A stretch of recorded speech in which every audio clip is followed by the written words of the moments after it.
Iblis ternyata mempunyai sekutu pula dari bangsa manusia. Siapa saja mereka? Dalam riwayat Imam Bukhari, diceritakan suatu saat ketika sedang duduk, Rasulullah Shallallahu Alaihi Wasallam didatangi seseorang. Rasul bertanya kepadanya, "Siapa Anda?" Ia pun menjawab, "Saya iblis." Rasul bertanya lagi apa maksud kedatangannya.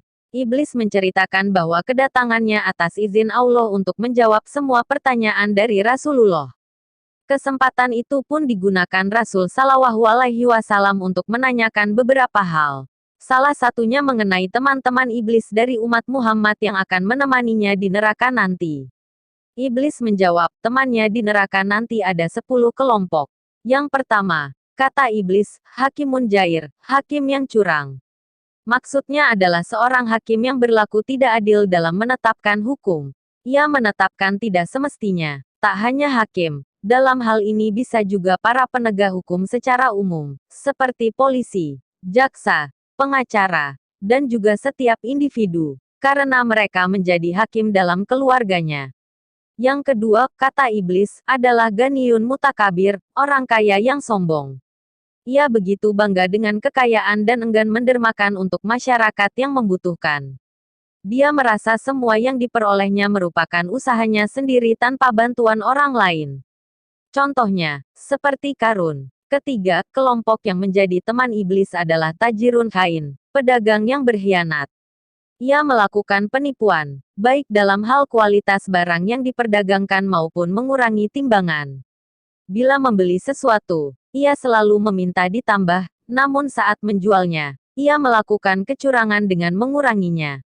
Di samping itu, ia juga menimbun barang, membeli di saat murah dan menjualnya di saat harga melambung tinggi. Dengan begitu, ia memperoleh untung besar.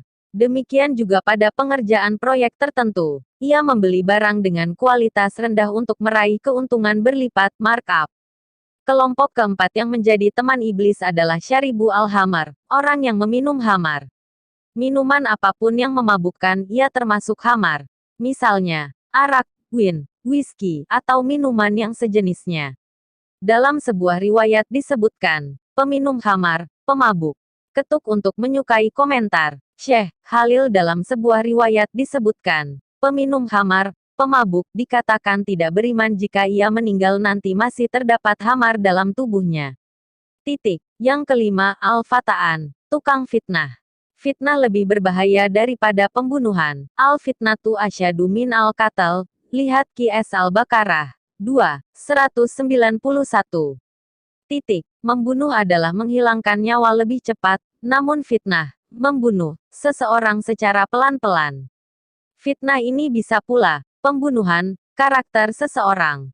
Fitnah itu, di antaranya mengungkap aib seseorang yang kebenarannya tidak bisa dipertanggungjawabkan, gosip, gibah, dan lainnya. Titik. Keenam adalah sahibu ar-riya, orang yang suka memamerkan diri. Mereka selalu ingin menunjukkan kehebatan dirinya, menunjukkan amalnya, kekayaannya, dan lainnya. Semuanya itu demi mendapatkan pujian. Titik. Ketujuh. Akilu mal al-yatim, orang yang memakan harta anak yatim. Mereka memanfaatkan harta anak yatim atau sumbangan untuk anak yatim demi kepentingan pribadi atau kelompoknya. Ini bias dilihat Qs al-Ma'un, 107, 1-7.